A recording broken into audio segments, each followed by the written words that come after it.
G'day humans, welcome to the safe space for dangerous ideas. And there are a few ideas more dangerous than some of the more extreme ones that have been concocted by certain individuals over the past 4 years who wanted to ensure that Donald Trump would not once again lose a US election.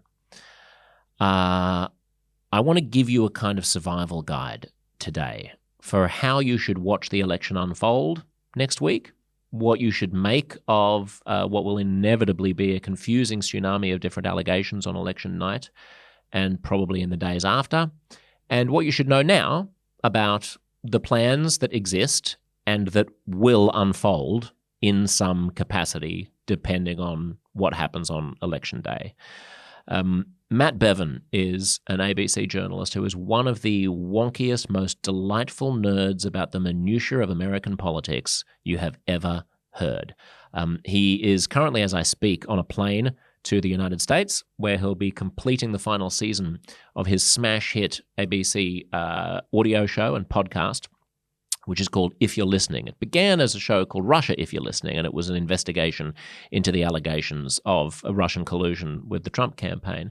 And he's done a number of seasons on different aspects of American politics, and the latest is called America's Last Election, and the first few episodes have already dropped. It is absolutely riveting, absolutely captivating about the cast of characters stretching back for decades who have all come together and coalesced around some of these, frankly, harebrained constitutional schemes to make it very, very difficult for there to be a cultural consensus and a legal consensus around a Democrat winning the White House.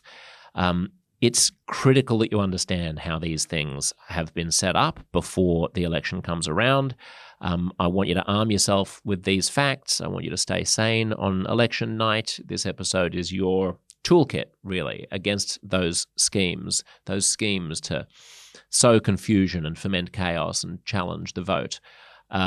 There are very weird ways in which the schemes that we know about today relate back to January 6th and the riots at the Capitol and the election denialism that came out of that. So we spend more than half of this episode understanding the sort of seeds that were sowed in that period. But I find it totally fascinating, and it's wonderful to talk to someone who comes at this with such levity and sort of joyful curiosity instead of earnestness and dourness.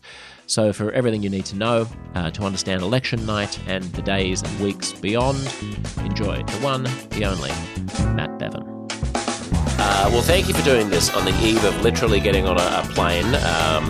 Assume that anything you say henceforth is going to be available to the general public. Totally, fine. You are now on the record, Your Honor. You don't have to tell me secrets about how and why you were defacing your clothing with alcoholic beverages, And why I have no which may pants, or may not have just happened. Actually, it's the best reason not to be wearing pants. That's true. Any other reason would be a sort of a Jeffrey Toobin kind of slightly right. weird, you're getting caught. I'm happy to admit that I'm not wearing pants, and You're the not wearing reason pants, is because and I it's spill fine. things on it, and I need them to dry. Also, let's give you the benefit of the doubt here, Matt. The real reason is because you're such an intrepid journalist that you're That's heading right. off to the United States, and you're such a kind colleague of mine and friend that you would devote the eve of That's your long haul trip just to allow my audience to understand what may be coming down the pike for them. So with that setup, shall we just start by maybe talking about what happened last time and what it can tell us about what might happen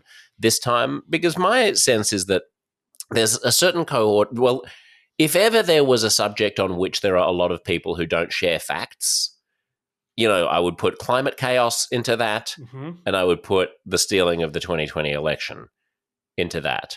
What are the facts about, and I'm talking now, I suppose, to people who might sort of have the attitude towards the 2020 election, which is, of course, Donald Trump, was an asshole about, not to give up power, and January 6th was a terrible thing, but lots of people are mope after they lose elections, and Hillary Clinton barely wanted to concede, and like all of these lawsuits seem a bit overblown against Donald Trump, and like, isn't the deep state kind of trying to just reject this insurgent candidate one more time? We gave him 4 years. He wasn't the end of the world. Why would he be the end of the world now? Et cetera, et cetera.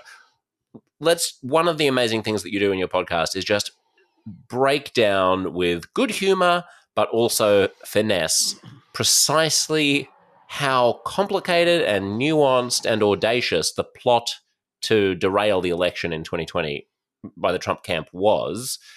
What happened? So what happened was that Donald Trump was pretty confident that he was going to win the election.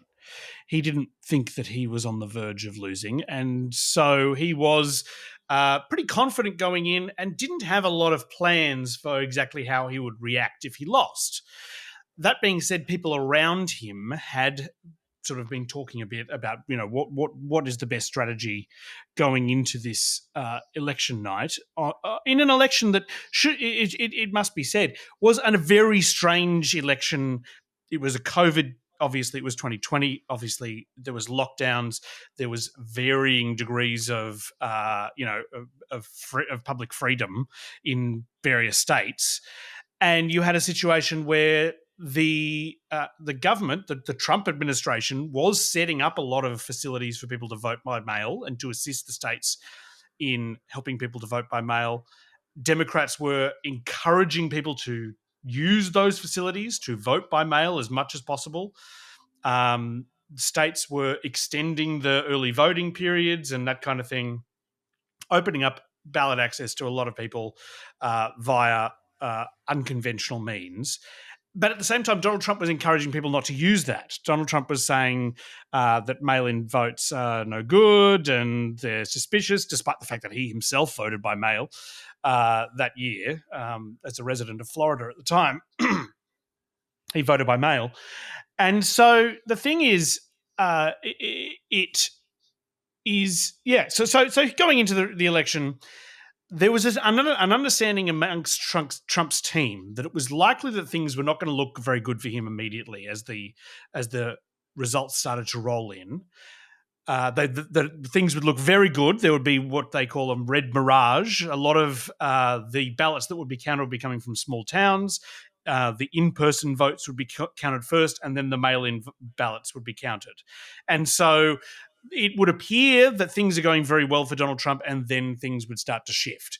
And that's just because of the way that the votes get counted, that the votes that are counted that are done in person are counted first.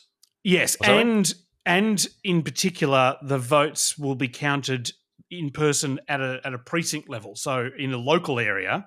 So let's take, for example, Detroit. So let's take Detroit, for example. Detroit is a city where more than half of people vote by absentee ballot or mail-in ballots, right? But they also have 1,100 precincts around the city where people can vote in person. And what happens is about 500 people will go to each one of those. The polls will close. The people in each of those precincts will count those ballots. It won't take them too long. There's only 500 ballots to count. They'll send their result into headquarters. Headquarters sends it to the networks. Meanwhile, all of the absentee and mail-in ballots are being counted at one giant counting center. It was the TCF Center in Detroit in 2020, a big convention center. They are counting all of those votes in one place. That takes longer. It's slower. You don't get a result as soon. And just to clarify, Matt, they haven't started counting all of the votes that were cast 3 weeks ago until the day of? No. They don't count votes beforehand, no. Okay. They count how many votes they have. They count, right. And right now we can find out how many Americans have already voted in this election, but not who they voted for. They don't. Got it. Okay. They don't pre-count the ballots. Okay. And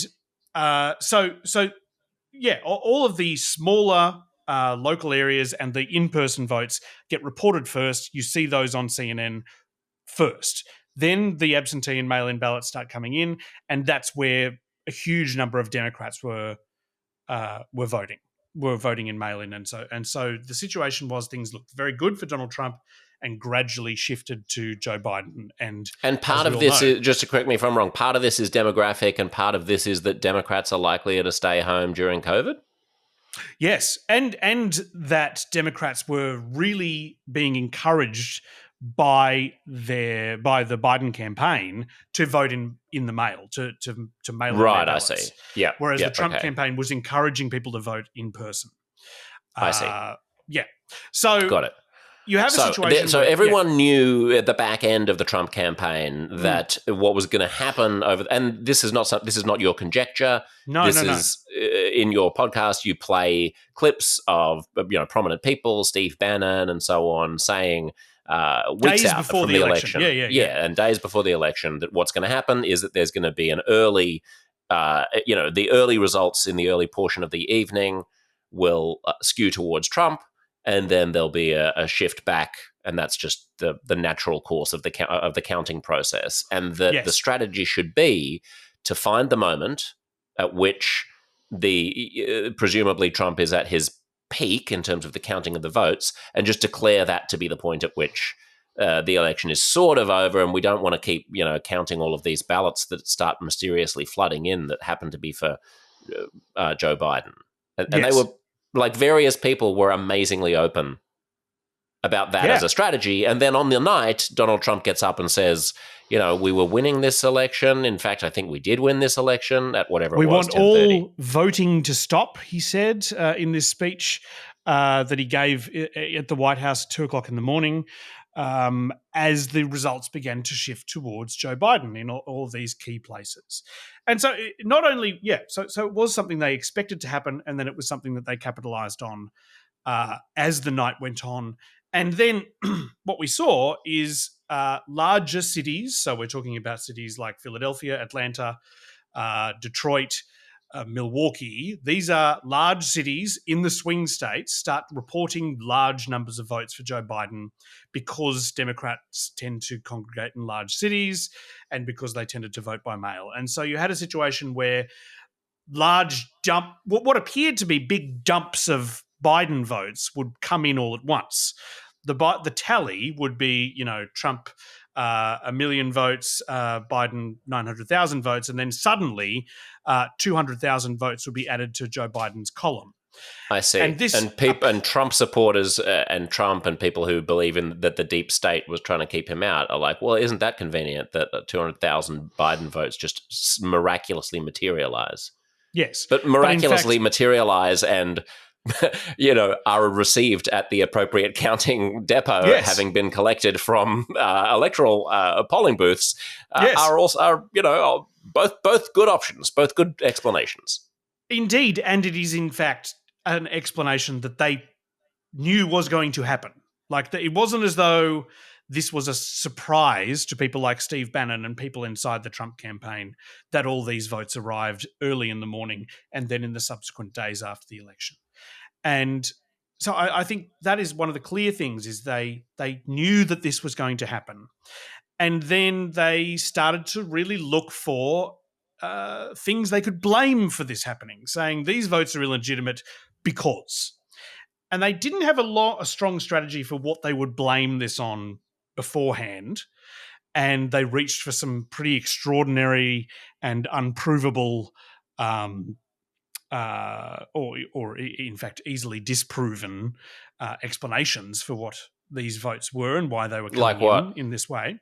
Well, I mean, do you want to get into the hammer and scorecard, the theory of the... I mean, the incredible thing is that I consider myself to be reasonably well informed about this topic, and I had not actually heard about this particular right-wing meme until I listened to your excellent podcast. So, yes, what is the hammer and scorecard?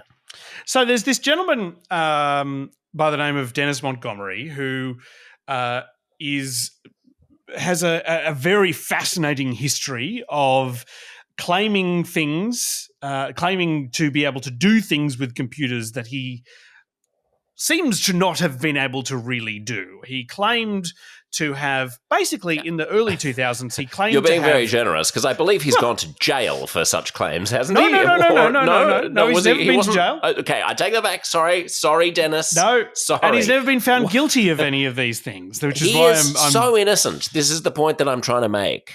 Matt. Yes, Don't that's worry. right. I'll cut it out. so sorry. So what did he do in the 1990s? That he convinced the CIA that he had something? So basically, he claimed to have image recognition. So the ability to recognize faces, images, patterns in CCTV footage, video footage, that kind of thing. He tried to sell this to Las Vegas casinos, saying that they would be able to identify card counters. His computer would be able to identify people cheating in casinos and notify security automatically. He tried to sell it to all sorts of different people, and then eventually he managed to find a willing buyer in the CIA. And the CIA paid him a significant sum of money to analyze video footage for them. And the biggest thing that they got him to do was basically they were very convinced that there was something fishy about the signal from the Qatari broadcaster Al Jazeera. This was, of course, after 9/11. So the CIA was very convinced that somehow Al Jazeera was in league with Al Qaeda, and somehow that Al Jazeera's broadcasts were being used as a way of disseminating instructions to Al Qaeda sleeper cells. And so they handed over hours and hours and hours of Al Jazeera footage to Dennis Montgomery, asked him to feed it through his image recognition software. He came back with a string of numbers and letters. Oh, yes, these numbers and letters are sort of subliminal messages hidden inside the images that are being sent out over Al Jazeera. And the CIA interpreted these random numbers and letters to be flight numbers of incoming flights to the United States. They ordered the grounding of a number of flights that were due to depart from Europe and fly to the United States on Christmas Day, 2003, based purely on these numbers and letters that Dennis Montgomery claimed to have coming out of the Al Jazeera broadcasts. Right, and this was not a small thing. This was like Christmas Day, 2003. Many of our listeners will vaguely remember this. Oh yeah, there was. This was around the time of the shoe bomber, and there was justified paranoia at the time. There was a lot of paranoia, and there was on Christmas Day, a lot of people were stranded, couldn't see their families on these flights because of this individual who had come up with a computer program that could find noise, that could find signal in the noise of Al Jazeera broadcasts. This is the same individual, so that we don't have to linger too long. But this is I like this example. I should just say, please. He was grounding a lot of Air France flights, and the French government went, fine, ground the flights, but you need to explain what on earth is going on here. The French were handed his information, and they went, this is absolute nonsense and total garbage. This man is conning you. This man is swindling you, CIA. The CIA seems to have cottoned on to this and then quietly stopped working with Dennis Montgomery, but didn't tell anyone about it so that the CIA would not be embarrassed by being drawn in by this man, Dennis Montgomery. And so he continued working with the US government for years afterwards, different departments, none of whom were talking to each other and reporting to each other, maybe don't work with Dennis Montgomery. And so, yes, for years afterwards, he continued to work with the CIA and get involved in some fascinating things. And when you say work, every step of the way, he's basically concocting what one might interpret to be a rather harebrained claim about some computing ability that he either has access to or has invented or has discovered. And this is going back, as we say, more than 2 decades now. And it's on the record in the sense that those flights really were cancelled on Christmas Day, 2003. And it's been widely reported since in books, and it eventually came out. All the news about Dennis Montgomery sort of spilled out in the early 2010s. Right. And it was reported in, long reads in Rolling Stone magazine. There's a book about it. It's a very well reported So story. the listener can take this to the bank, and if they're scratching their head wondering what the hell are Josh and Matt talking about this guy from 20 years ago and his crazy computer machines, this brings us to the explanation, a widespread explanation for what actually happened in the theft of the 2020 election that is going to be salient when we get to 2024. So how does Dennis figure into this now? So a couple of days before the election, there started to be discussions on Steve Bannon's podcast and other right-wing outlets about Dennis Montgomery being a NSA CIA whistleblower who wanted to tell the truth about a surveillance supercomputer that he had developed for the CIA, which had then been taken away from the NSA and CIA by Barack Obama, sent to an undisclosed location somewhere in Virginia, and then using a software that Dennis Montgomery also designed to change vote totals in voting machines. And so it's kind of unclear exactly why this didn't work in 2016 and why Donald Trump was elected, despite the existence of this apparently Obama-controlled supercomputer that has the ability to change votes. But Dennis Montgomery said that he was convinced that this computer program would change votes during the 2020 election. And then in the days after the 2020 election, you had people like Sydney. Oh, damn it! I've forgotten her name. Powell? Sidney Powell. You had people like Sidney Powell, who was a Trump-affiliated attorney, going on the news and going on Fox Business and talking about the hammer and the scorecard developed by Dennis Montgomery to change votes. And that must be... the hammer and the scorecard... The hammer is the supercomputer. The hammer is the supercomputer, and the scorecard is the software that the supercomputer runs to change votes. And is this part of the Diebold voting machine accusations and scandal? Indeed. So in the weeks after the election, the explanation changed pretty rapidly, but it began with this discussion about the hammer and the scorecard being able to change votes inside Dominion voting machines, which was a big voting machine company that was involved in the 2020 election. Oh, right, Dominion. And was Dominion the one... Am I getting confused between Diebold and Dominion? Which one was the one that ended up getting sued? Suing Fox News. Dominion, yes. Right, yeah, okay, got it. Yeah. So basically, the reason why Dennis is relevant, and his multi-decade-long, well-established track record of making incredible claims about top-secret computing capacities that turn out to go nowhere, is that he becomes really prominent in the right-wing blogosphere and podcaster Stan and Steve Bannon's show and all this kind of commentary after Trump loses, saying, the reason why Trump loses is because here we have this whistleblower who has literally worked for the CIA and the NSA. He's from the deep state, and he's blowing the whistle on this way in which the voting machine companies are in cahoots with the Obama administration. Well, the Biden administration at this point. The Obama administration. No, the Obama administration. The Obama administration, which had been out of office for 4 years. Which had been out of office for 4 years. Yeah, yes. Right. And so but basically the conceit would be that the deep state is still in control of this thing, and President Trump didn't know about it. Yeah, and that it would be used and was being used in the 2020 election. Yeah. Okay. Subsequently, as you mentioned, this voting machine company Dominion launched a swathe of lawsuits against people who'd claimed things about their company, and Mike Lindell, who is a pillow magnate, paid Dennis Montgomery a large sum of money to buy the evidence, the proof of the hammer and scorecard system. Dennis Montgomery handed over the proof and then disappeared into the wind, and I haven't been able to figure out what he's been up to for about the last 2 years. He sort of disappeared out of the news. But Mike Lindell then held a symposium where he invited any computer experts that wanted to come and see the evidence of the hammer and scorecard system changing votes, they could come and he would pay $5 million to anyone who disproved Dennis Montgomery's data.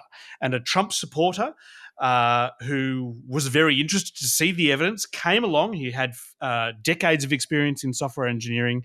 He had one look at the quote-unquote evidence and went, this is an Excel spreadsheet that's full of random numbers. There's absolutely no evidence here at all. Can I have $5 million? And Mike Lindell has been locked in a years-long court battle with this gentleman who is demanding the $5 million because he easily and simply proved that Dennis Montgomery's hammer and scorecard evidence, quote unquote, was nothing. It was absolute nonsense. Right. There was no evidence of this existing in the first place. But this is the kernel at the center of this. And the thing about it is that so many people who had, serious titles and reputations, people who were, expert lawyers, former officials in the US intelligence agencies, who were all clearly very keen Trump supporters, were willing to grab onto this because it helped Donald Trump, despite the fact that it was paper-thin evidence. And that's really the story of what so much of what happened after the 2020 election is. A lot of people who really wanted it to be true, that there was some sort of a fraud, but never being capable of producing any actual evidence of fraud. And one of the incredible things is you have story after story of Donald Trump speaking to people inside of the government, so the Attorney General, experts in the security agencies and that kind of thing, going, find me the evidence of the fraud that I keep talking about, them going off to find it, coming back and telling Donald Trump, well, I have nothing. There is no evidence of any widespread fraud. And then Donald Trump just finding someone else and finding someone else and finding someone else, and eventually latching on to anyone who had a plausible sounding resume who was willing to go along with some sort of a scheme in order to try and keep Donald Trump in power, which is why all the people who ended up being involved in this did not work for the government. They were private individuals who were working for Donald Trump in a private capacity. Many of them, Rudy Giuliani, for example, was doing it on a no-win, no-fee basis, which is an interesting... Really? Yes. I mean, we could do a whole other hour, Matt, about Rudy Giuliani, because I actually feel really sorry for the guy. I honestly do. Like, here's a person who has been screwed every way from Sunday by Donald Trump, and obviously has some personal failing that has not enabled him to stand up on his own 2 feet. And the idea that he's like, whatever demons he's battling, and many claims about alcohol and substance abuse, and like just standing out there in the baking hot sun in front of Four Seasons gardening enterprises with black hair dye trickling down the side of his face, and now looking like his brain is melting out of his ears. Not having any money. Apparently, he doesn't have any money anymore because Trump doesn't pay anybody. And I didn't even realize that he was on a no fee. He was on a no-win, no-fee. No fee. I mean, the quest for relevance is so sad. It's so tragic. Where's Rudy's movie? At least Donald Trump even got a movie about how terrible his upbringing was. Where's anyway? I mean, you know what? One of the fascinating things about this is that it's kind of a concentric circles of people swindling the circle inside of them. Donald Trump is desperate to hold on to power despite the fact that there's no evidence. And there's a circle of people around him like Rudy Giuliani who are willing to capitalize on this by, beefing up their reputation or telling Donald Trump what he wants to hear. And those people then find an outer layer of people like Dennis Montgomery who will tell them what they want to hear and give them phony, bogus evidence of what they're claiming so that they can then appease Donald Trump. And that is how you end up with people like Dennis Montgomery involved and making money somehow out of this entire process. But what's weird, Matt, is that in this model of concentric circles, it seems like the people at the outside of the circle, well, the people at the very, very outside of the circle, like the QAnon shaman on January 6th, get fucked. But there's a layer inside, which is the Dennis Montgomery layer, which actually does really well. And then there's a layer inside that, which is the Rudy Giuliani layer, which gets fucked if you're too close to Trump. And then there's Trump, who always does well. So it's like there's no rhyme or reason. It's not like a shockwave from dropping a pebble into a pond where there's some consistent explicability about it. It's like everything. You never know whether you're going to be in the situation of a Midas or everything's going to turn to shit. It's really hard to know. Well, from what I can tell, there's a strong difference between the people who knew where a line is, for example, signing a fraudulent document or making a fraudulent claim about a multi-million-dollar company on the television. There were people who knew where the line was and they did not cross it. Right. Dennis Montgomery made these claims, but he didn't sign any paperwork about it. He didn't sign an affidavit to a court. He didn't go on Fox News and claim that, Dominion Voting Systems is a criminal enterprise.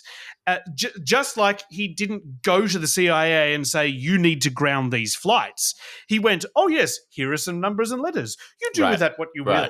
Here's some information about a supercomputer. You figure out what to do with that, And there are people. I mean, if anyone is a master at walking that line, it's President Trump himself. Indeed, right? Yes. Who is brilliant at that. He's not perfect enough to be able to withstand necessarily every conceivable legal challenge, given the magnitude of and the scope of all of the things that he did.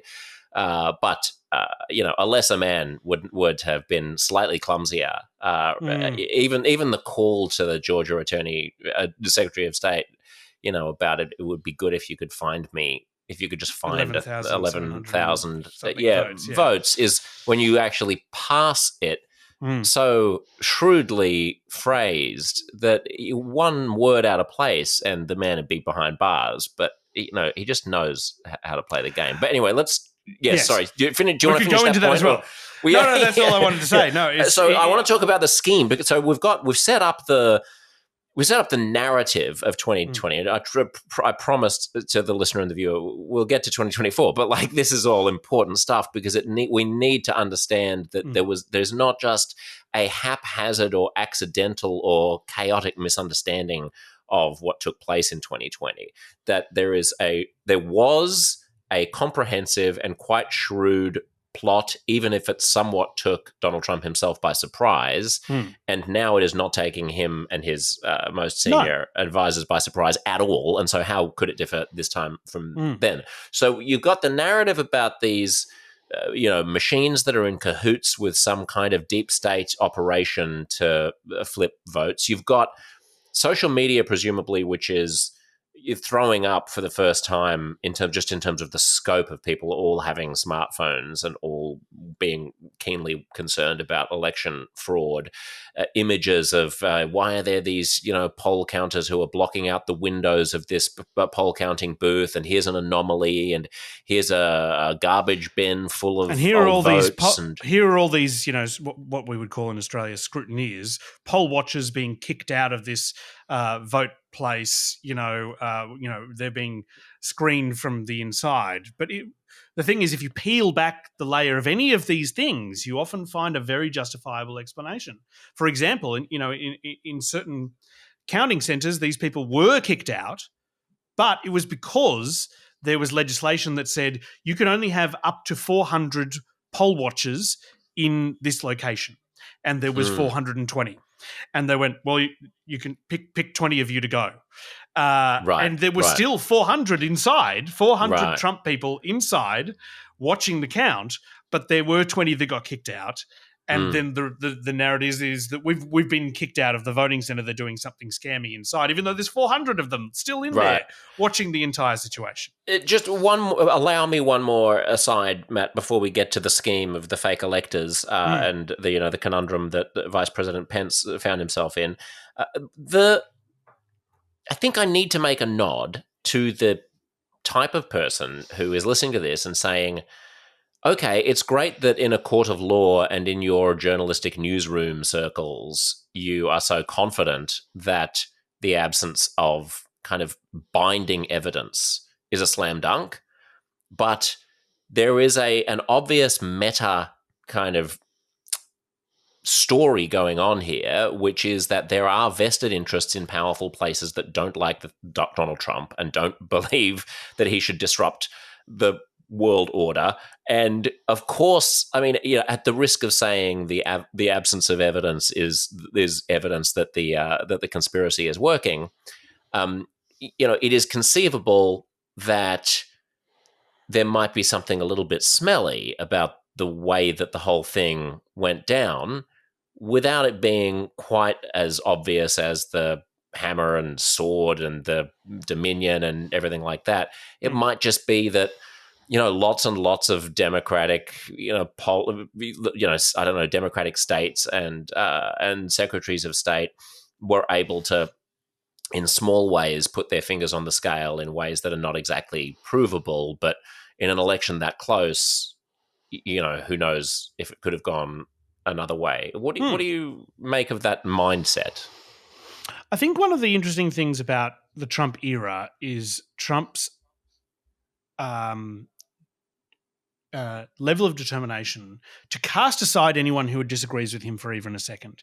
You had a situation in 2020 where you had Donald Trump had an extremely loyal Attorney General, Bill Barr, who did a lot of things to really assist Donald Trump in a lot of different ways, and really did want Donald Trump to win that election. He really did. He fought hard for it. He had the entire mechanism of the US government, including all the people that Donald Trump had installed inside the US government, at his disposal, which he then used to search for evidence of fraud for weeks after the 2020 election. And he came back to Donald Trump and said, I did not find anything. You'll recall in 2017, Donald Trump set up an electoral fraud investigation commission. He put Mike Pence at the head of the commission. He hired Kansas Secretary of State Chris Kobach, who was very convinced that there was, millions of illegal immigrants voting or dead people voting and that kind of thing. He gave them, just go off and find the evidence. And they went off and they found nothing, and they had nothing for him.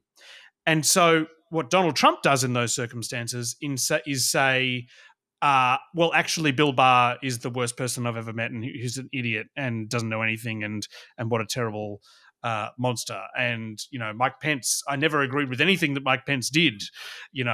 All these people who, the moment that they act in a way that, they may feel, their conscience demands, if it does not align with exactly what Donald Trump wants, they are immediately traitors. And that is so much the situation through this. You had so many people who really, really, really wanted Donald Trump to win the election, unable to find things, unable to cross those lines and commit fraud or perjury for him. And they are cast aside as traitors instantly by Donald Trump, people who had been loyal to him for years. And that's the story all the way through this. And that's how you end up with people like Rudy Giuliani being his final protector, for Sidney Powell and, Mike Lindell, the pillow magnate. These people being the final people who are saying the things that Donald Trump once said. They are the last remaining vestiges of the inner circle, because all of the other people refuse to do it. And were those people always in on the deep state? Was Bill Barr always a member of the deep state? Just, he acted in Donald Trump's interests, where he saw it as him acting in a way that was legal. But then the moment that he went, well, I can't perjure myself, I'm not going to lie, to Congress for you, Donald Trump, he's suddenly a traitor. And that's the thing. It's interesting, yeah. I mean, I would also add a meta point to anyone who is sort of on the fence about whether or not we're being a little bit too pedantic in holding the bar to a kind of evidentiary standard that's too high, which is simply to say, if you were to go through life with that kind of epistemological attitude, that you are going to sort of fundamentally question some of the deepest principles that we all agree on, such as democracy is important, and honouring the outcome of elections is important, and being a gracious loser in the political sphere is important, and that cohering as a demos of people in a modern Western liberal democracy is important. And if you were going to throw all of those values under the bus or jeopardize them on the basis of a suspicion that maybe something smells fishy, even though you can't quite tell what or why, that's hazardous. That's extremely hazardous, right? I mean, that you're basically, I would invite people who still have some suspicions about 2020 to step back and go, surely there's a more common set of meta principles that we can agree it's in the long-term interests of all of us to uphold, even if it is the case that when you get hundreds of millions of people to vote, things are messy, there are irregularities, there's weird stuff it's almost a bit like, it reminds me a bit about 9/11. Like, I don't want to talk about the melting point of steel and Building 7. Like, I want to talk about the general principle of counterterrorism and national security. You know what I mean? And like, the moment you start getting down in the weeds, it just becomes, I think. And the things with the thing with all of these is it requires such a large conspiracy. It would require so many people. The thing about American elections is they are so big and they're so messy. It's a million different elections all being held on the same day. There are, and this is one of the things that I've, that has shocked me out of this, out of this research for this series. There are 170,000 precinct election boards in the United States. There are 170,000 precincts, voting precincts, each of which has an election board who what have does to that sign mean? off Not on the results. 170,000 polling places. You mean 170,000 like organizations? Well, no, it'll be the organizations that organize the polling places. So they will be right. Yeah. And so they will have scrutineers, in their. But will each one have multiple polling places, or is that 170,000 polling places? That was probably 170,000 polling places, some of which will have 2 or some of which will have 3. I see. But Detroit has 1,100 precincts, all of which has people watching, Republicans and Democrats, all there who have to certify the results of that precinct before it gets sent off to the county level. Right. And then the United States has 3,000 counties, all of which have an election board of scrutineers made up of Republicans and Democrats, all of whom have to sign off on that election. And then it gets sent to the state level, where there's obviously 50 state election boards. And then it gets sent to the electors, and then it gets sent to the vice president. You are talking about literally hundreds of thousands of people. Right. And you would have to swindle so many of them, or somehow, organize a conspiracy of such an enormous number of people in order to scam an election. That's why it becomes really fishy that people who are in the know, who are close to Trump, can actually believe any of this bullshit. Because it's very easy to believe conspiracies when you're not close to the locus of power. And you can talk in vague terms about the nefarious hand of cabals and things. But once I certainly felt this when I moved to New York and started hanging out in, sort of got scooped up into certain elite circles in Washington, D.C. I was like, oh, this is all actually just a bunch of idiots running around like with, not quite, it's part of the process of growing into an adult is just to realize, like, when you're a kid, you think that the grown-ups are in charge, and then you become a grown-up and you go, oh, no one's in charge. No. We have no idea what we're doing. The whole world is held together with duct tape and twine. There is no. I don't know whether that's more or less terrifying than the idea that there's a nefarious cabal like coordinating everything. But really, when you actually put it that way about the the hundreds of thousands of different polling places, if you're actually working in politics at the highest levels, you would understand by what mechanism is the election stolen? Where is the insertion point into which you can place the lever? And one of the extraordinary things about Donald Trump's attachment to conspiracy theories and his attachment to the idea that somehow there is a cabal of people working against him is Donald Trump himself is unable to have basically any conversations with anyone without that conversation ending up in somebody's book. Donald Trump, we know virtually everything that Donald Trump has said or done because everybody writes a book about it. And because the amount of loyalty that he inspires is zero. because the amount of in many loyalty that he people. gives is zero. Yes, he will cast you aside the second that you do anything wrong. And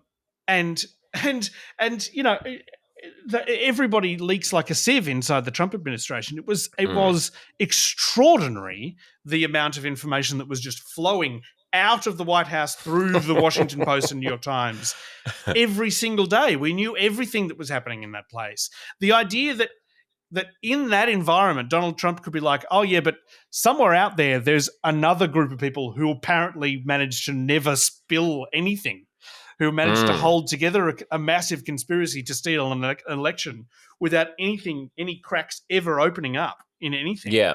You basically have to not understand really how the bureaucracy and public service works, because you basically have to think that there is a parallel government consisting of who, I don't know, but, I don't know, the head of the NSA or something is probably in on it, whatever. But, like, it's very, yeah. So let's leave that. Sure. That was all on the slide. Now that we get back to, shall we just glide very quickly, because I'm mindful of your time, over the alternative slates of electors? I think people are sort of vaguely familiar with this. So,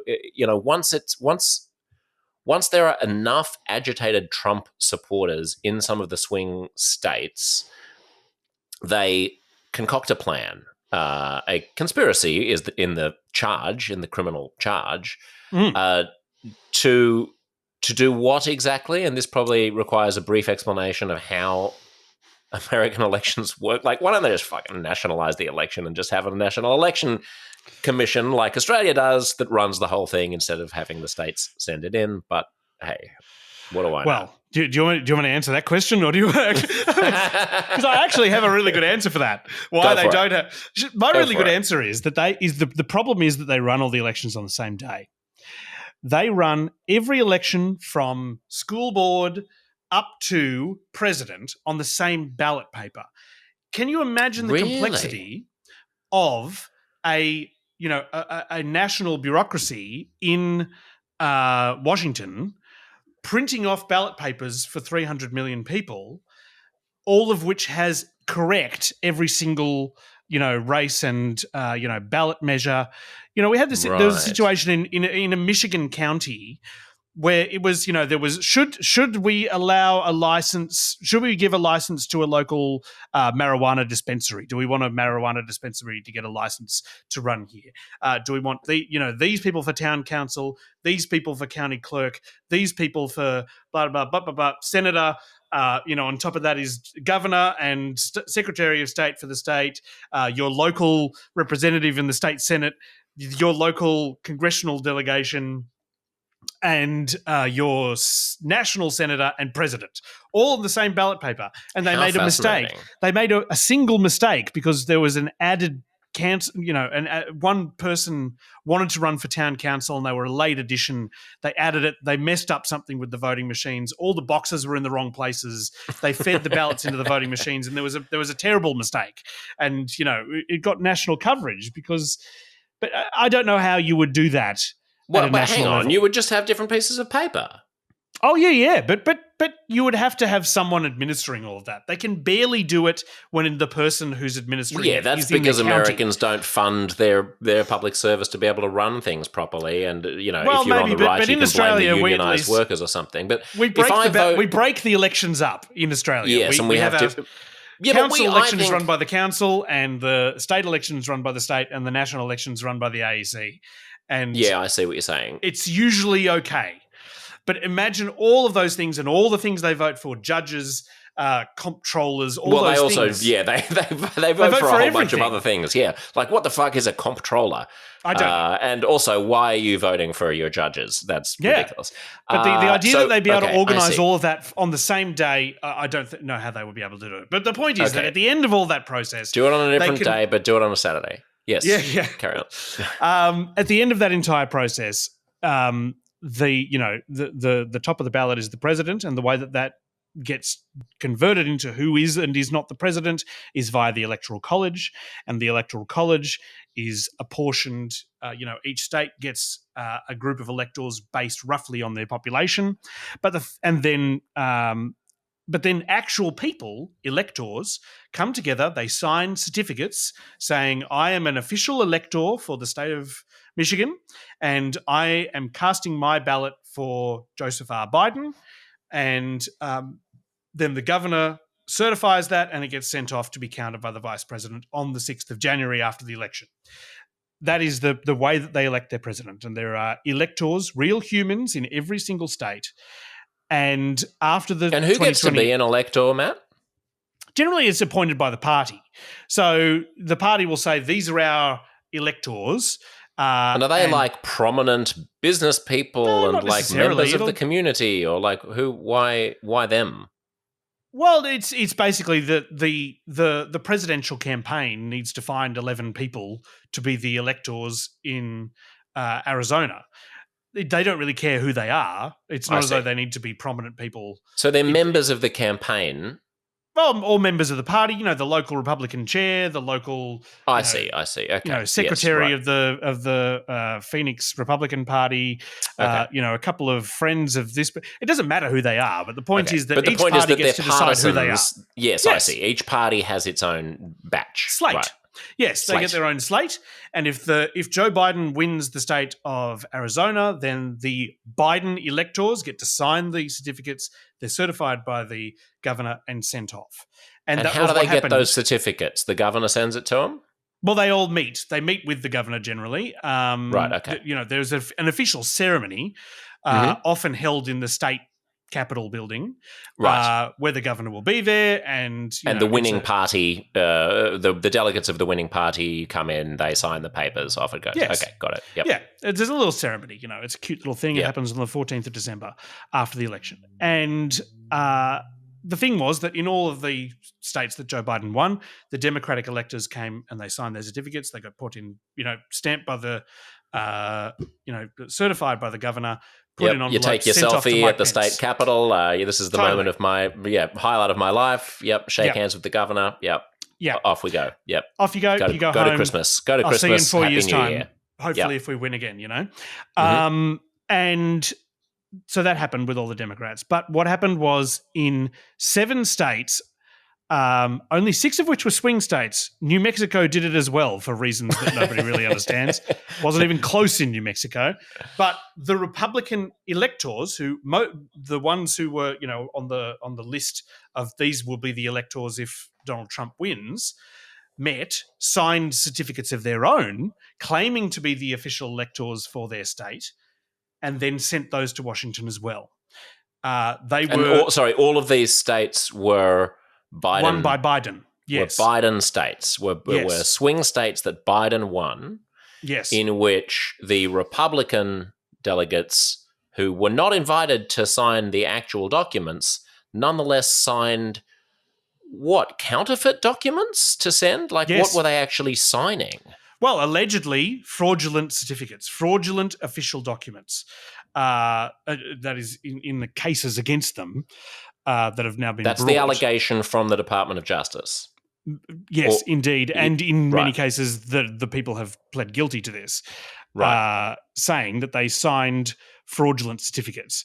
Now, was a crime. That was apparent. That would have been a crime at the time to anoint yourself a legitimate delegate when the charge is conspiracy to defraud the United States of America. Okay. By impeding in an official election proceeding.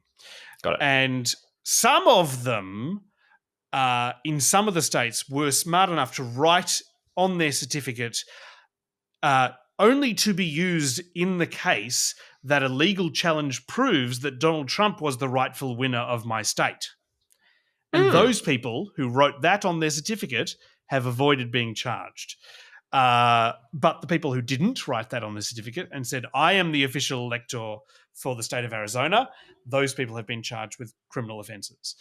Okay. And so that was all then sent off to Mike Pence to be counted on January 6th. This is what January 6th was about. And just again to pause for a moment, this is not happening haphazardly. It's not like 7 times someone just came up with a bright idea in 7 unrelated states. to do It was this. cooked up. Where is it was this cooked coming up from? by a private attorney that was hired by Donald Trump. His name was Ken Cheesebro. Which is a funny name. I mean, I don't know what to do about that. I don't know what to say. It's a pretty funny name. So Ken Cheesebro wrote down this plan. I just love the way you say it because it's a name that is familiar to anyone who was in the States in 2020.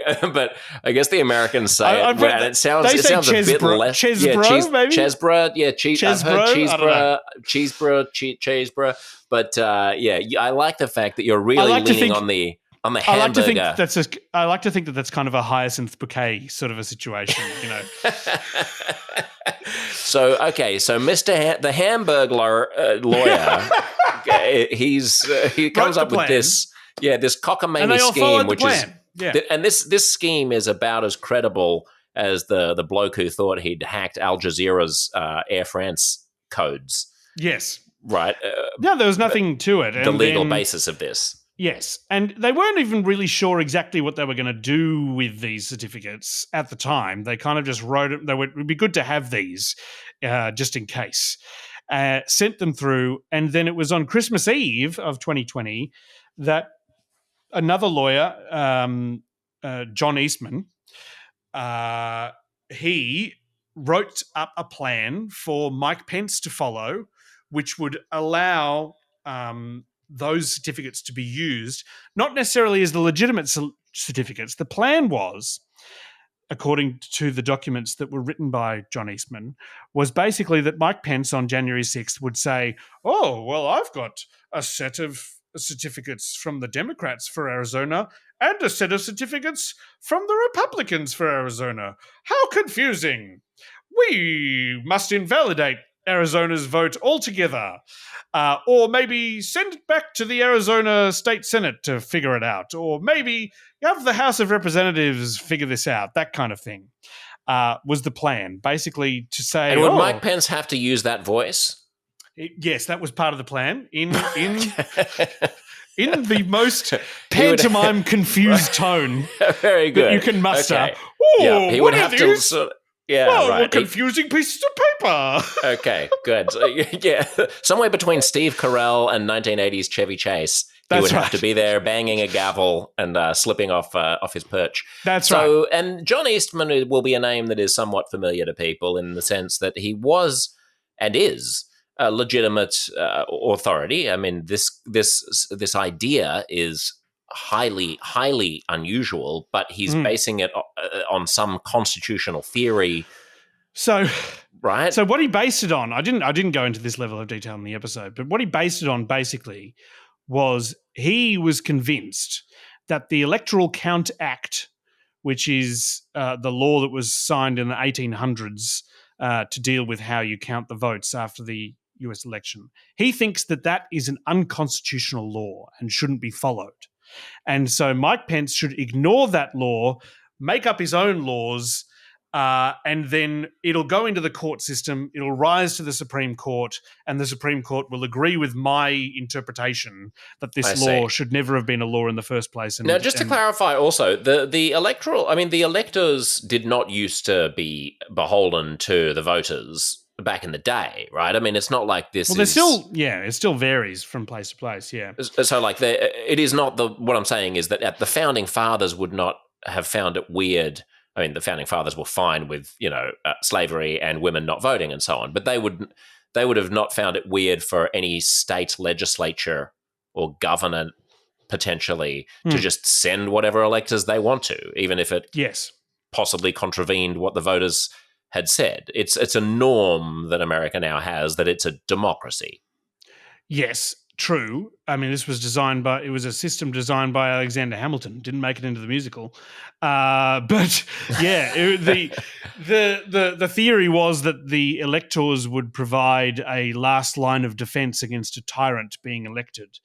Although exactly how that would come to pass is not exactly clear, but there is nowhere in the Constitution that it says that that just random, just people can sign their own electoral college certificates and send them to Washington and have them counted.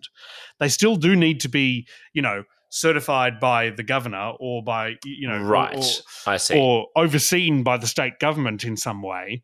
It's not as Right. though you can just send a letter to Mike Pence and have Mike Pence go, oh, maybe these are the certificates. In the Okay, voice so again. this is a good place to get to 2024, I think, because we can rule out the Mike Pence scenario because this time around, Kamala Harris is the vice president, so there's no way that Kamala Harris is going to invalidate her own election just because she receives a bunch of confusing or fraudulent documents from various states. But the question of whether or not the state legislatures in those states or the governors of those states, if they're Trump supporters, could do something that throws sand into the gears is another question. What are the sort of legal, what are the tools that exist that are currently being looked at by people who want to do absolutely everything they can to make Trump win that they can do in the days and weeks after the election? Or So before?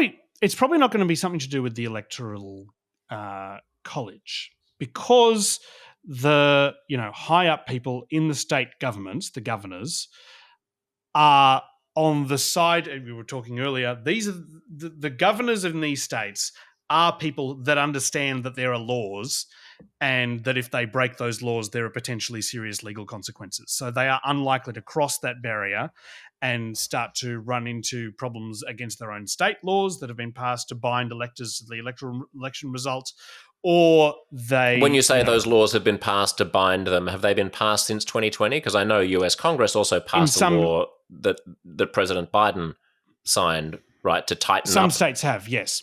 Tighten this but stuff also up? In some states, those laws predated 2020. States can pass their own laws, about the way that the electors are operated.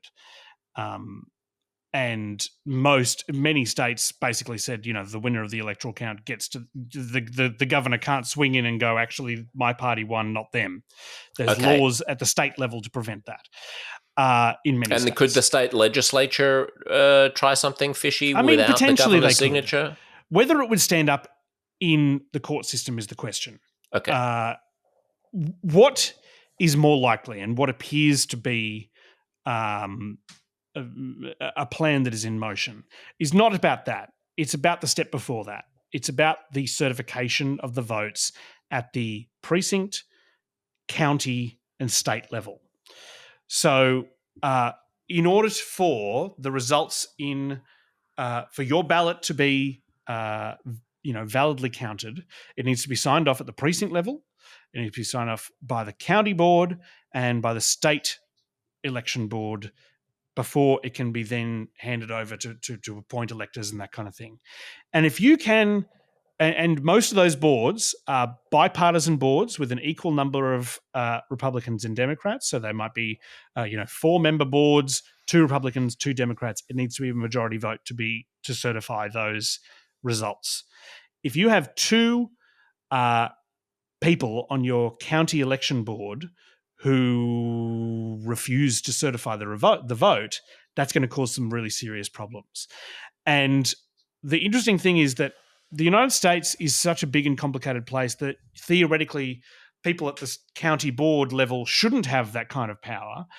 But the thing is, because Democratic voters are so concentrated in big cities, there are in fact 6 or 7 county boards that if those 6 or 7 county boards were to refuse to certify the votes, then Donald Trump would win all 7 of those states, because, Wayne County, Michigan, Fulton County, Georgia, Philadelphia County, I can keep going through them, but these counties are where I can attest to the listener that Matt is not reading off a card, a piece of paper, or something scribbled on his palm.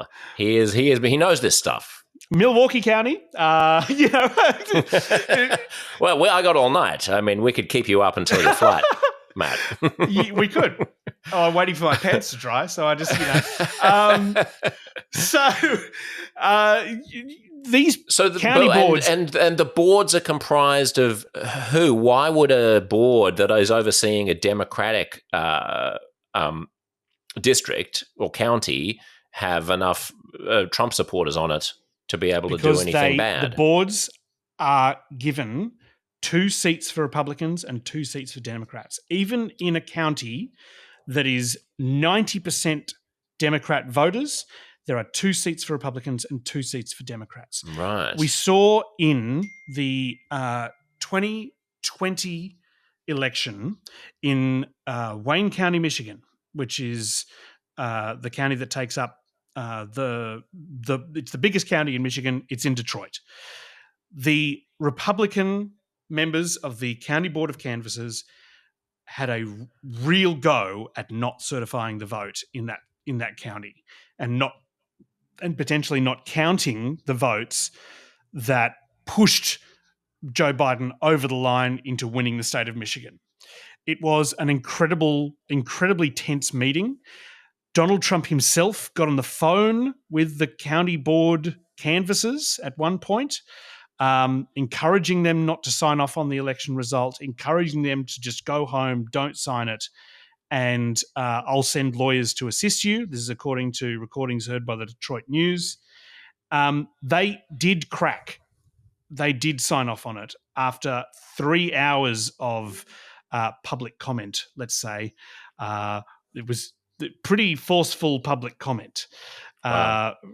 These people were subjected to basically 3 hours of Democrats screaming at them.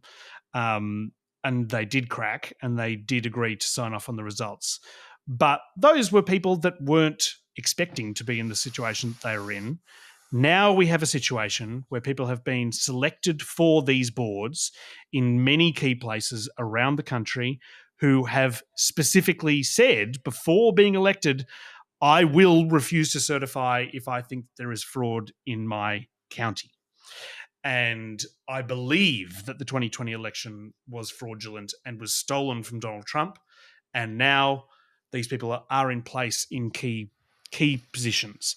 Now, whether refusing to certify results would stand up in court is a question that will be explored, no doubt, if they decide to do that. But that has the potential to cause unbelievable chaos in the days and weeks following the election on So November let me 5th. just see if I understand this correctly. It helps me to think it through when I hear myself try to articulate it. Too. The Trump acolytes have systematically installed 2020 truthers, election deniers, who think Trump won and was robbed of the election somehow without being able to provide any evidence of that. And those people are now at a pivot point, or they're a link in the chain, basically, between us and a fair election, and they may be the weakest link in that chain in the sense that they have the ability to, at that pinch point of saying, we're not going to allow these votes to be certified, that is it akin to the kinds of congressional grilling that Supreme Court justices get, where they try not to say directly that they're going to overturn Roe versus Wade, but they sort of wink and nod at it? Is that the kind of thing that we're looking at? No. What is it? These are people who have, a long history of tweets saying Donald Trump won the 2020 election. They were really vocal in their skepticism that the 2020 election was free and fair. They are now in these key positions on election boards across the country. There's no doubt about where they stand. Wow. And there's no vetting. I mean, I suppose it's a democracy, right? The party can put in place whoever they want to. What even people who are anti-democratic? They were elected by the rank and file members of the Republican Party. And since the 2020 election, we've seen a situation where, encouraged by people like Steve Bannon, large numbers of really hardcore Trump supporters, because you've got a strange situation where Trump supporters potentially weren't really a big part of the Republican Party beforehand. They may have only started getting really involved in Republican Party politics during the 2016 election, inspired by Donald Trump. But the rank and file level of the Republican Party tended to be sort of George Bush, Dick Cheney Republicans. Right. But they have now been swamped by people who are hardcore Trump supporters getting into those low-level positions inside of the Republican Party at the precinct and state level, and then being able to elect themselves, get those people onto these key level, onto these election boards in these key parts of the country. And so what happens if they just go, no, these votes from this particular county are not valid, there's too many irregularities? Well, at that point, you're going to end up going to state Supreme Courts. You're going to end up having, Democratic, potentially secretaries of state, trying to overrule them, trying to... And how many of these states are Democratic, have Democratic governors and legislatures? I mean, that's a trick question, a difficult question to ask you off the top of your head. But well, I mean, Michigan and Pennsylvania to start with, and you really only need Pennsylvania, really. Yeah. We're heading towards a situation where potentially Pennsylvania is the pivot point state. Yeah. And you have Josh Shapiro is the Democratic Party governor of the state, and potentially you have this situation. But you have the same situation.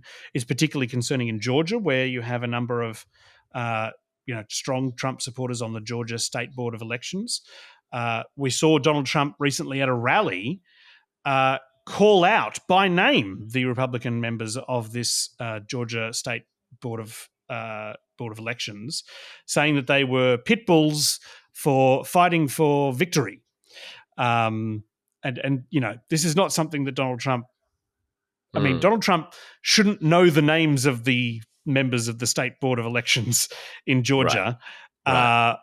But he is calling out them by name at their rallies. Pause there. This is an incredible moment.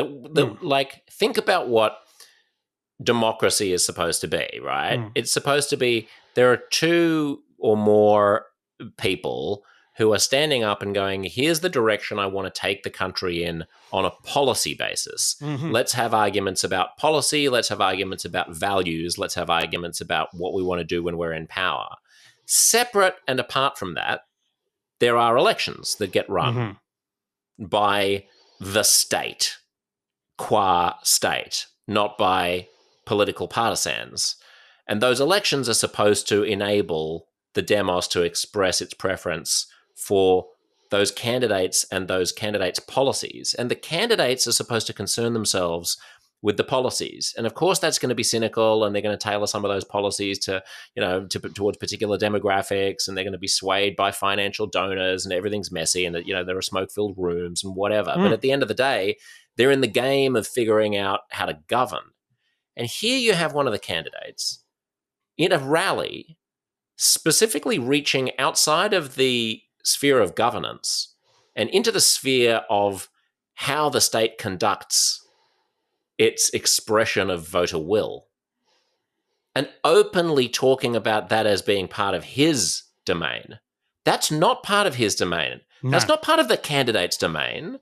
No. The mechanics of how people choose the direction of their country is not the business of the person who is vying, who is trying to make an argument for why their vision of the future is the correct one and why their means of getting there is the best one. I mean, I think that's just worth pointing out how irregular and improper that is. Imagine a situation where, in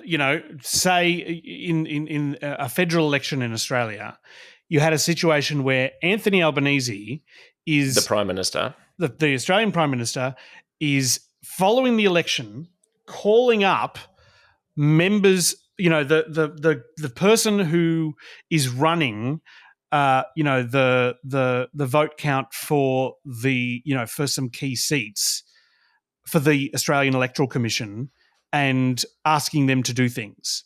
Don't sign off on this. Do this, go home. I'll send lawyers to protect you specifically if you decide not to sign off on this. That is unthinkable in Australia. Absolutely inconceivable. I mean, absolutely inconceivable. It would be like you would be like, well, we've been taken over by the mob. Yes. Like Unthinkable. this is Sicily. Unthinkable that Anthony Albanese would even know anybody at the Electoral Commission. None of us know anybody at the Electoral Commission. Yeah. Who is the Electoral Commissioner in Australia? That's right. I don't know. Don't know. Also, and I don't want to know. Also, there's just something. I'm sure they're doing a great job. I don't want to know anything about them. This we can wrap up. We can get towards wrapping up on this, Matt. But I think it's important to sort of expand the conversation into the question of cultural norms and so on, because it's not just that the Prime Minister of Australia would not know, probably off the top of his head, who the Electoral Commissioner is. He might know the top dog, but he's not going to know the people in specific states.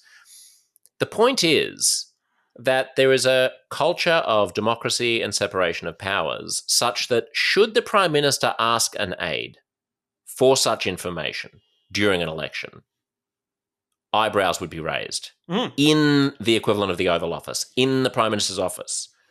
Word would get around Parliament House. People would be like, what? The PM is asking for names of people who are in charge of counting. It'd get leaked to the press. There'd be an uproar. It would be considered a massive norm violation. And something that's happened in the past 8 years in the States is that those norm violations, well, look, it may be partly because in the United States so many people turn over during an election, so there aren't as many people who are part of this sort of ongoing public service bureaucracy and civil service to raise their eyebrows. But it's like the expectation of the kind of standards of distance and dignity that a candidate is supposed to present themselves with, or that a leader is supposed to maintain, no longer seem to exist in the States. If they ever did. When it is Donald Trump involved, he, to be clear, he wasn't calling election officials in, to voice his concern about fraud in gubernatorial races or in Senate races or in congressional races. He was only calling people to express concerns about fraud at the presidential level. He's only concerned about fraud when it comes to elections of him. He has made no allegations that there is fraud at any other level. He doesn't question that, the governor of Georgia was legitimately elected. He was a Republican. He won an election. Donald Trump pays no attention to this. Donald Trump only pays attention to fraud in the circumstance where it affects him very specifically, and gets involved in the electoral process only where it affects him specifically. Can we, just to finish before I ask you the big 30,000-foot question, just to finish the mechanics of what might happen. So you say that governors and state legislatures would probably be sufficiently risk averse to avoid putting themselves in the firing line of criminal sanction by sending in two slates of electors or a fraudulent slate of electors. But there was an interesting piece in Politico last week entitled "The Very Real Scenario Where Trump Loses and Takes Power Anyway," subtitled "If Trump Overturns the 2024 Election, Here's How It Could Happen," by four. It's a big piece by four journalists, and their claim, their proposition is that if Trump can sort of, so if you can do what you said and you can basically sort of make crazy hyperbolic claims about widespread voter fraud without any evidence, and if you can,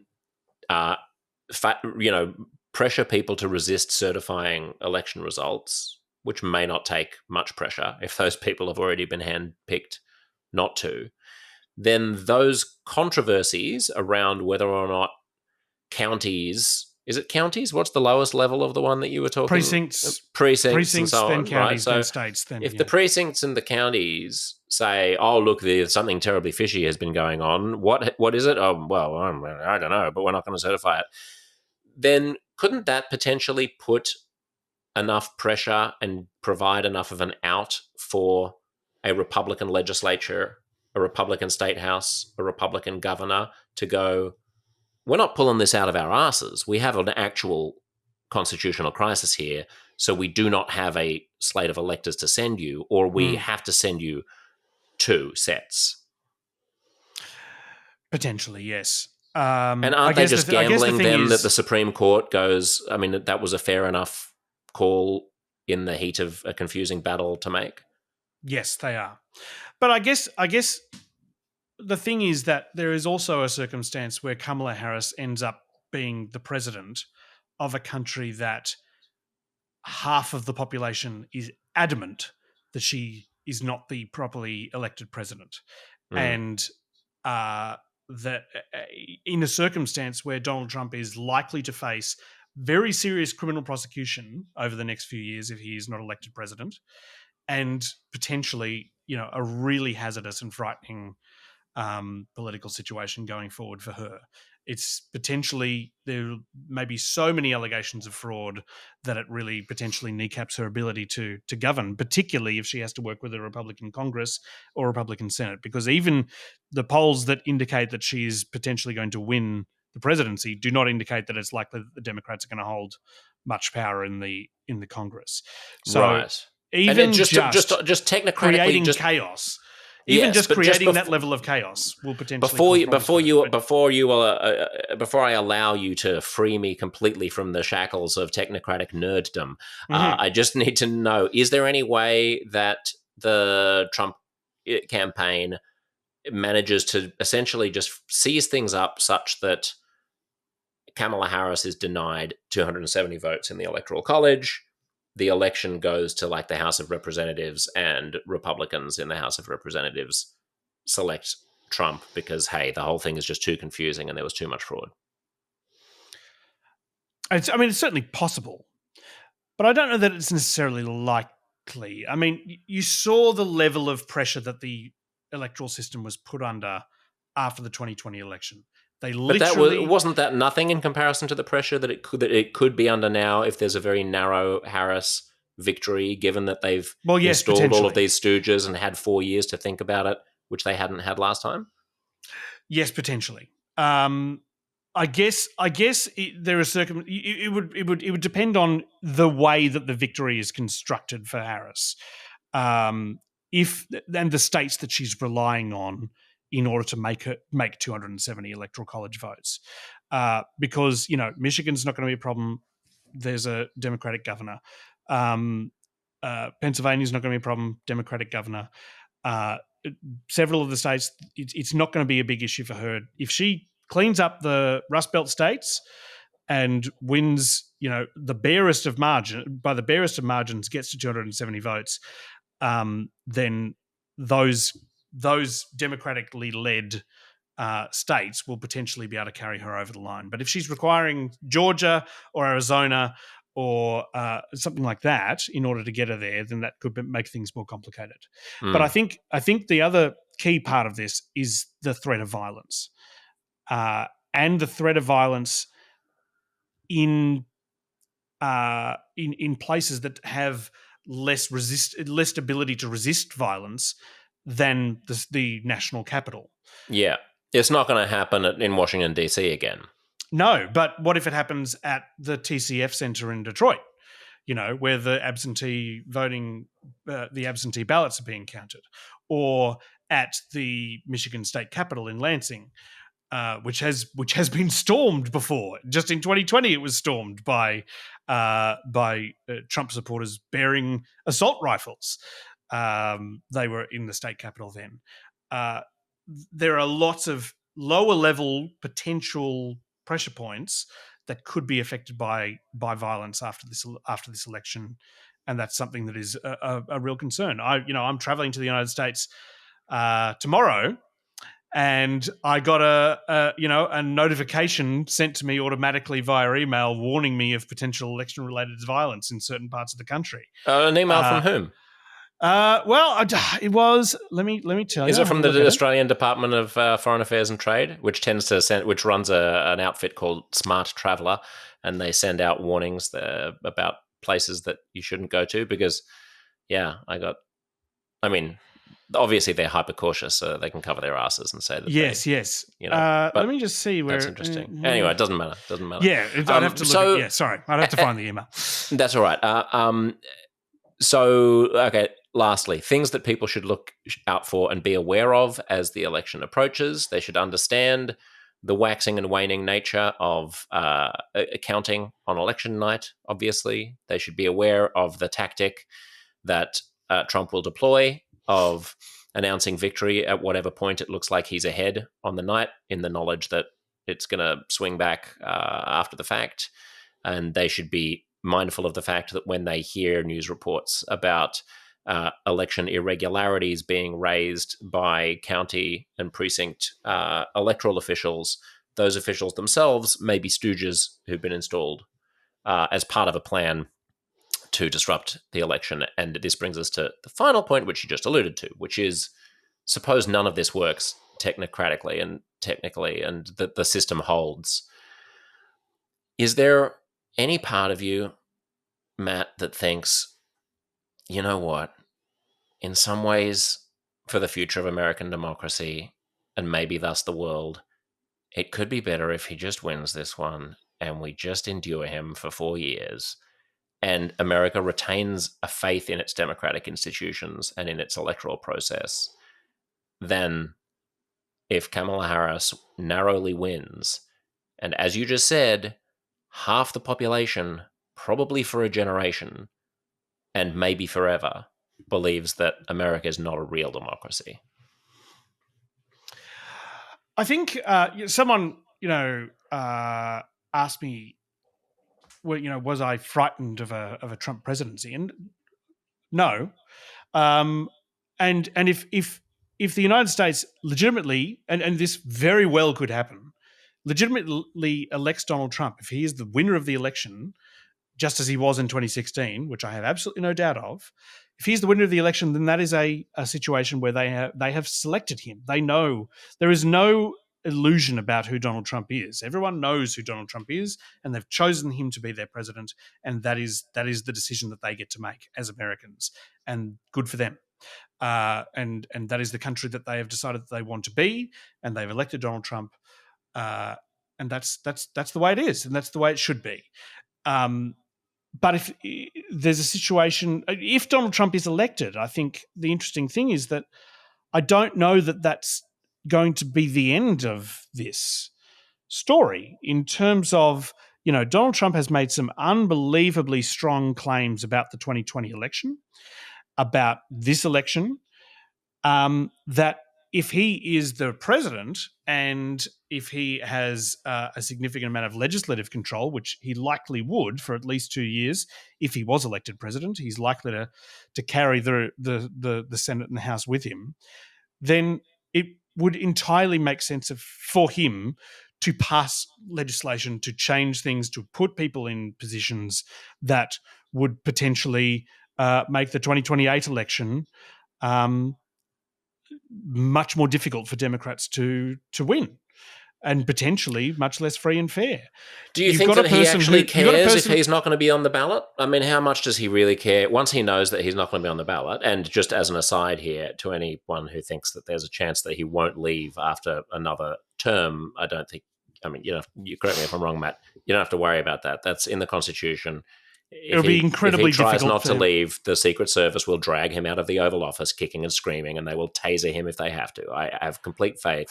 He would genuinely need to enact a military coup in order to. Yes, exactly. There would have to be a full scale. Yeah, and why would the military be on his side? Or he would have to change the Constitution. These are totally implausible scenarios. So he's got one more term if he wins. It's interesting that you say that maybe he would have a vested interest in just entrenching undemocratic, and I suppose his allies would, even if he didn't. But I just sort of feel like once he knew that he couldn't win anymore, he would still be in legal jeopardy, though. He's still in legal jeopardy. While ever he is not the president, he's in legal jeopardy. He has all these court cases that would presumably be put on hold while he was the president. I see. But if a Democratic gets back in power, then they get reactivated, and if a Republican gets in power, they probably pardon him. Why wouldn't they be reactivated once he leaves office in 2028? I see. Yeah. He will have control of the Justice Department while he's the president, and he cannot remain the president afterwards. So, but if J.D. Vance says, of course I would pardon you if I was made the president, or some other person that is connected to him, then Donald Trump has a vested interest in trying to make sure that happens, and something that he would be extremely keen to do, because Donald Trump is extremely concerned, clearly extremely concerned about these criminal cases that have been brought against him. It's not as though he, really thinks that he's not worried about them. He's concerned about them. He talks about early on this year, he talked about little else apart from the witch hunt and that kind of thing. It's only later in the year, as things have been pushed beyond the election, that he's really got into talking about policy and talking about other things. He was really, really, really, really, really worried about it earlier in the year, and he would presumably be extremely worried about them for his future. So he has a vested interest in trying to make sure that someone friendly becomes the president after him, and he's a person who's made incredible allegations about about fraud in the American democratic system, and would potentially be interested in changing things in order to make that system more friendly to him and people like him. So I guess that's the rebuttal to that point about whether, if Donald Trump is elected, then all of these problems of election fraud and American democracy would return to normal after Donald Trump left office in 2028. I don't know that you could say that confidently, that this problem would be solved. Right. This problem of half of America not trusting the way that their elections are run would be solved by Donald Trump winning the election and then retiring in blissful happiness to Mar-a-Lago in 2028 on 20th of January 2029. So if Donald Trump loses, then American democracy loses, because there will be potentially violence at worst, and at best an enormous distrust in the American electoral system. And if Donald Trump wins, then American democracy loses, because he will put in place whatever reforms he can to undermine it. So you're leaving us with an optimistic vision of the future. American democracy has been unbelievably damaged by the events of January 6th. The vision of these people storming into the Capitol building, beating up police officers, hunting after police officers to beat them up, dragging police officers into the mob to beat them and taser them, and then going into the Capitol building and attempting to interrupt the transfer of power is a real, that is a real damage. That is an incredibly damaging thing that happened to American democracy, and it's not something that takes 4 years to recover from. And I don't know how they recover from that kind of violence in their capital, in their system. But I don't know that, as you say, I don't know that the result either way is going to, lead to a solving of this problem. Well, enjoy your time in the United States. I'm so excited to be there. Election I'm really day. thrilled. I'm sure you are. And find a hairdryer in the hotel and just make sure those pants are dry before you get on the long flight to the United States. Go to bed. Thank you, Matt. It's great to talk to you. Thanks, Josh.